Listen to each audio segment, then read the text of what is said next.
Hello friends, ഞാനിന്ന് മത്തി വെച്ചൊരു വെറൈറ്റിയായ കറിയാണ് ഉണ്ടാക്കുന്നത്.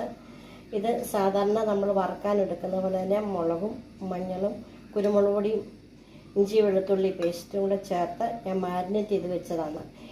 ഇതുപോലെ ഈ കറി അയല വെച്ച് നമുക്ക് ചെയ്യാവുന്നതാണ്.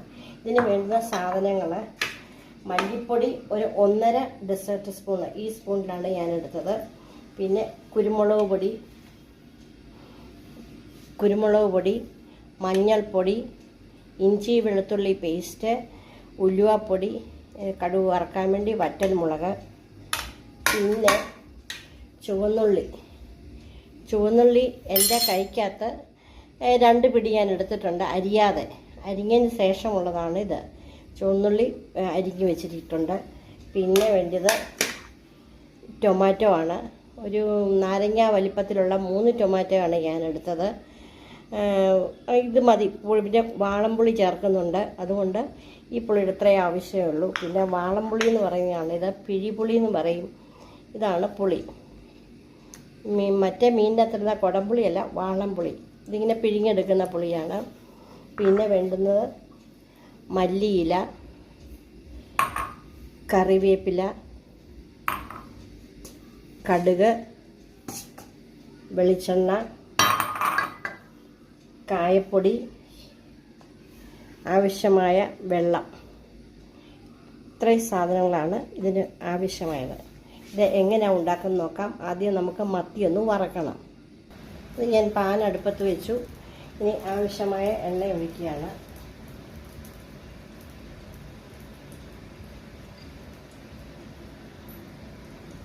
ഇനി ഈ മീൻ നമുക്ക് വറുത്തെടുക്കാം.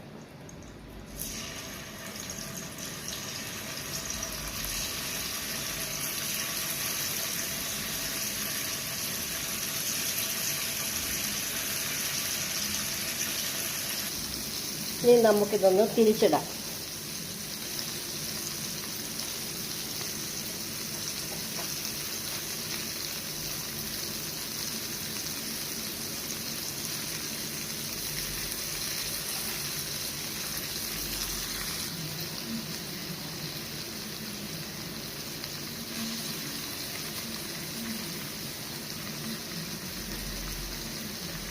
എല്ലാം തിരിച്ചിട്ടിട്ടുണ്ട്. ഇപ്പം ഈ വശം കൂടെ നകണം ഫ്ലെയിം കൂട്ടുവാണ്. ഇനി കറി വെക്കുന്നതിനായിട്ട് ഒരു ചട്ടി അടുപ്പത്ത് വെച്ചു. വെള്ളം പറ്റി. ഇനി ആവശ്യമായ എണ്ണ ഒഴിക്കണം. ഒത്തിരി ഒന്നും എണ്ണ വേണ്ട, ഒരു സ്പൂണൊക്കെ, ഒരു ഡെസേർട്ട് സ്പൂണിൻ്റെ ആവശ്യമേ ഉള്ളൂ. ഇനി ഇതിനകത്തോട്ട് കടുക് ഇടുക.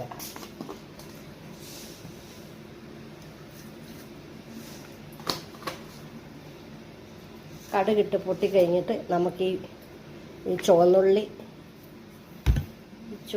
ഇതിനകത്തോട്ടിട്ട് വഴറ്റണം. കടുക് പൊട്ടിക്കൊണ്ടിരിക്കുന്നു. പൊട്ടിയതിന് ശേഷം ഈ മുളക്, ഈ ചുവന്നുള്ളി നമുക്കിതിനകത്തിട്ട് വഴറ്റാം. ഇനി നമുക്ക് ഈ ചുവന്നുള്ളി ഇതിനകത്തോട്ടിട്ട് ഒന്ന് വഴറ്റിയെടുക്കാം.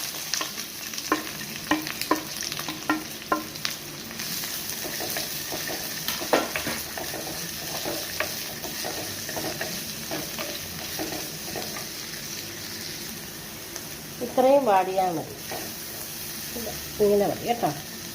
ഇനി ഇതിനകത്തോട്ട് ഇഞ്ചി വെളുത്തുള്ളി ചതച്ചതാണ്, അതും ഇതിനകത്തോട്ട് ഇടുക.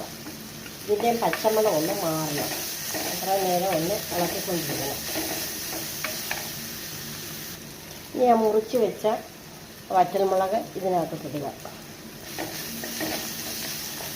അത് നല്ലപോലെ ഒന്ന് വഴറ്റണം, എല്ലാം കൂടെ കിടന്നൊന്ന് മൂക്കണം. മീൻ വറുത്ത് വന്ന മിച്ചം എണ്ണ ഉണ്ടെങ്കിൽ നമുക്ക് അതൊഴിച്ച് ഇത് ചെയ്താൽ മതി. അത് എൻ്റെ കയ്യിലില്ല, ഒരു അല്പമേ ഉള്ളൂ. ആ എണ്ണ ഉണ്ടെങ്കിൽ ടേസ്റ്റ്, ആ മീനിൻ്റെ അത്തറിഞ്ഞതെല്ലാം കൂടെ അല്ലേ, എനിക്കില്ല.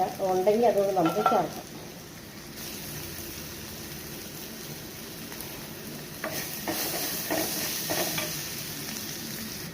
ഈ ഫ്ലെയിം സിം ആക്കിക്കൊണ്ട് ഈ പൊടികൾ ഓരോന്നിടുക. 1.5 സ്പൂണാണ് ഇട്ടത് ഞാൻ മല്ലിപ്പൊടി. ഇത് ഒരു ടീസ്പൂണിൽ ഇച്ചൂടുണ്ട്. പിന്നെ ഉലുവാപ്പൊടി, മഞ്ഞൾപ്പൊടി, നമ്മൾ മുളക് പൊടി ചേർക്കുന്നില്ല ഇതിനകത്ത്, കുരുമുളക് പൊടിയാണ്. അതുകൊണ്ട് ഇത് ഒന്ന് വഴറ്റി കഴിയുമ്പോൾ നോക്കണം എരിവ് പരുവാണോ എന്ന് നോക്കണം. ഇല്ലെങ്കിൽ നമുക്ക് ഇച്ചിരി മുളക് പൊടിയുടെ ചേർക്കാം. കുരുമുളക് പൊടിയാണ് ചേർക്കുന്നത് കേട്ടോ. നന്നായിട്ട് ഇളക്കുക. ഈ പൊടികളെല്ലാം ഒന്ന് മൂക്കണം.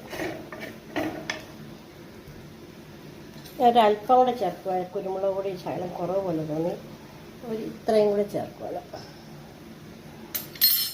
നന്നായിട്ട് ഇളക്കുക. ഇനി അരിഞ്ഞു വെച്ചിരിക്കുന്ന ടൊമാറ്റോ നമുക്ക് ഇതിലേക്ക് ചേർക്കാം.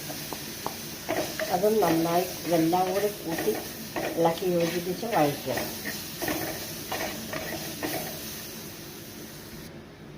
ഒന്ന് അടച്ച് വെച്ച് ചെറു തീയിൽ അതൊന്ന് കിടക്കട്ടെ. അപ്പോൾ ആ ടൊമാറ്റോ ഒന്ന് വെന്തുടയും. ഇതിലേക്ക് ആവശ്യമായ ഉപ്പ് ഇടണം. അത് ഓരോരുത്തരുടെയും ആവശ്യമനുസരിച്ച് ചേർക്കുക. നന്നായിട്ട് ഇളക്കുക. ഇത് ഫ്രിഡ്ജിലിരുന്നുകൊണ്ട് ഇതിനകത്തുനിന്ന് ടൊമാറ്റോയുടെ വെള്ളമൊക്കെ ഇറക്കുന്നുണ്ട്. നൂടൊന്ന് വെന്തോട്ടെ. ഇനി ഇതിൻ്റെ പ്രധാന ഇൻഗ്രീഡിയൻസാണ് കായപ്പൊടി. കായമാണ് ഇതിനകത്തെ താരം. കായം കൂടെ ചേർത്ത് നന്നായിട്ട് ഇളക്കുക. കായം ഇച്ചിരി കൂടുതൽ വേണം, 1 ടീസ്പൂണ് വേണം. കായത്തിൻ്റെ ടേസ്റ്റ് ഇച്ചിരി മുമ്പിൽ നിൽക്കണം.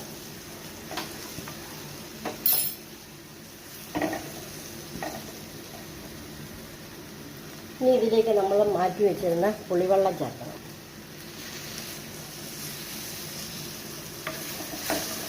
പുളിയൊക്കെ നമുക്ക് ആവശ്യത്തിനനുസരിച്ച് ചേർത്ത് ഓരോരുത്തരുടെ അതിൻ്റെയൊക്കെ അളവ് പറയാം. ഒരു നെല്ലിക്ക വലിപ്പത്തിലെടുത്താണ് ഞാൻ. പിന്നെ 3 ടൊമാറ്റോയും ചേർത്തിട്ടുണ്ട്. 3 അല്ലേ, ഇപ്പം പുളിയൊക്കെ വേണമല്ലോ. അത് നോക്കണം, ഇല്ലെങ്കിൽ നമുക്ക് ചേർക്കാം. അതായത് കായത്തിനും കുറവുണ്ടെങ്കിൽ അല്പം കൂടെ ചേർക്കാം നമുക്ക് ഈ സമയത്ത് കേട്ടോ. ഇത് തിളച്ചുകൊണ്ടിരിക്കുകയാണ്. അപ്പോൾ നമുക്ക് ആവശ്യമായ വെള്ളം ചേർക്കാം.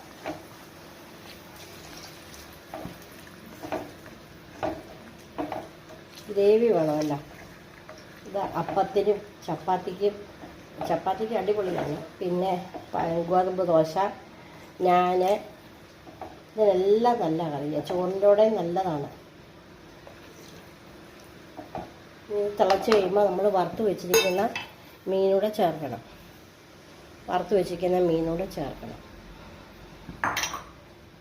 അടച്ച് വയ്ക്കാം. തിളച്ചു. നമുക്കിനി ഈ മീൻ ഓരോന്നോരോന്നായിട്ട് പെറുക്കിയിടാം.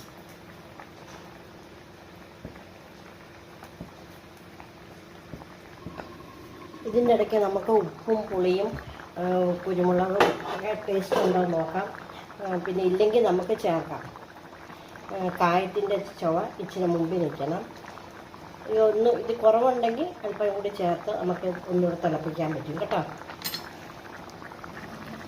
എല്ലാം പരുവത്തിനുണ്ട്. പുളിയും ഉപ്പും കായവും കുരുമുളക് പൊടിയുടെ എല്ലാം ടേസ്റ്റ് പരുവത്തിനുണ്ട്. ഇനി നമുക്ക് ഈ ഓഫ് ചെയ്ത് മല്ലിയില ഇടാം. ലാസ്റ്റിൽ മല്ലിയില ഇട്ട് അല്പം കറിവേപ്പില അധികം വേണ്ട, മല്ലിയില ഉള്ളതുകൊണ്ട് ഒന്ന് മൂടി വയ്ക്കുക. അപ്പം അതിൻ്റെ കറിവേപ്പിലയുടെയൊക്കെ മണം ഇതിനകത്തോട്ട് ഇറങ്ങും, മല്ലിയിലയുടെയൊക്കെ. ഇത് നമുക്ക് അപ്പം, ചപ്പാത്തി, പിന്നെ ചോറ്, ഗോതമ്പ് ദോശ ഇങ്ങനെയുള്ളതിനെല്ലാം നമുക്ക് ഉപയോഗിക്കാം. ഇതിൻ്റെ ഗ്രേവി നല്ല ടേസ്റ്റാണ്, നല്ല സൂപ്പറാണിത്. അപ്പം ഇതെല്ലാം ഇഷ്ടപ്പെട്ടെങ്കിൽ ലൈക്ക് ചെയ്യുക, സബ്സ്ക്രൈബ് ചെയ്യുക, ഉണ്ടാക്കി നോക്കുക. മത്തി വെച്ചാകുമ്പോൾ ഒരു ഡിഫറൻ്റ് അല്ലേ, അപ്പം നല്ലതാണ് കേട്ടോ. Okay, by.